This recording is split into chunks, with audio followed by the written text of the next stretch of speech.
चलें आज एक ऐसी कहानी में चलते हैं जो ये बताती है कि जब सारे रास्ते बंद लग रहे हों तब भी ईमान कैसे एक मौजज़े को जन्म दे सकता है। ये कहानी है हज़रत ज़करिया अलैहिस्सलाम की, एक ऐसी दुआ की जिसने नामुमकिन को मुमकिन कर दिखाया। और ये सवाल ये सिर्फ कहानी का हिस्सा नहीं है ना, ये हम सबकी जिंदगी से जुड़ा हुआ है।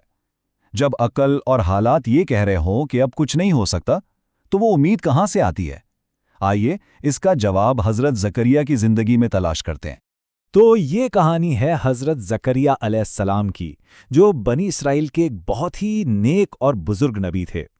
वो अपने हाथों से लकड़ी का काम करते थे और उनकी जिंदगी अल्लाह की इबादत के लिए वक्फ थी।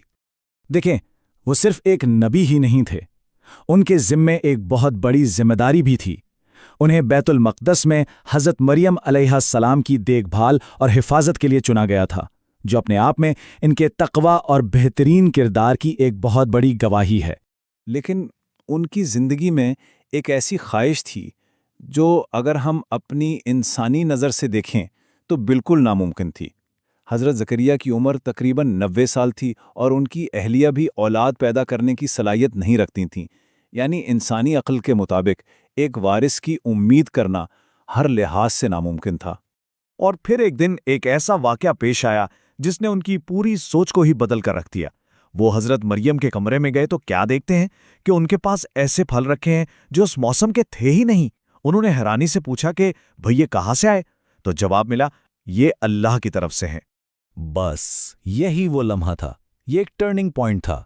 हज़रत ज़करिया फौरन समझ गए कि जो अल्लाह मरियम को बग़ैर मौसम के फल दे सकता है, वो उनके बुढ़ापे और उनकी बीवी के बांझपन के बावजूद उन्हें औलाद भी तो दे सकता है।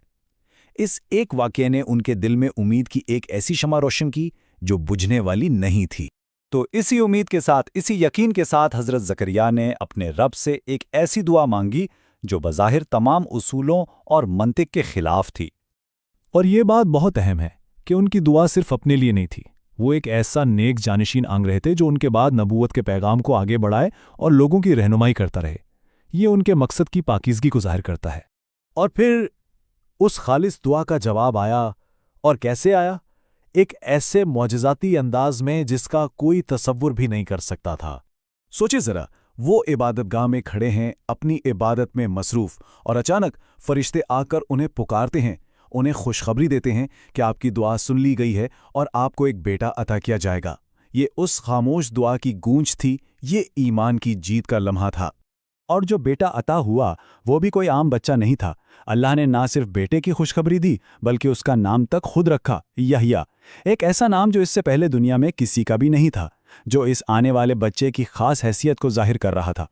अब इतनी बड़ी खुशखबरी के बाद दिल का पूरा इत्मीनान भी तो चाहिए होता है ना। तो हज़रत ज़करिया ने अल्लाह से एक निशानी मांगी, एक ऐसा सबूत जो उनके यकीन को और भी मजबूत कर दे। और अल्लाह की तरफ से जो निशानी मिली वो भी खुद एक मौजज़ा थी। हुक्म ये हुआ कि आप 3 दिन तक लोगों से बात नहीं कर पाएंगे, हालांकि आप बिल्कुल ठीक ठाक होंगे। यानी उनकी जुबान पर एक खामोशी तारी कर दी गई और वो सिर्फ इशारों से बात कर सकते थे। ये खामोशी खुद एक बोलता हुआ सबूत थी कि अल्लाह का वादा पूरा होने वाला है।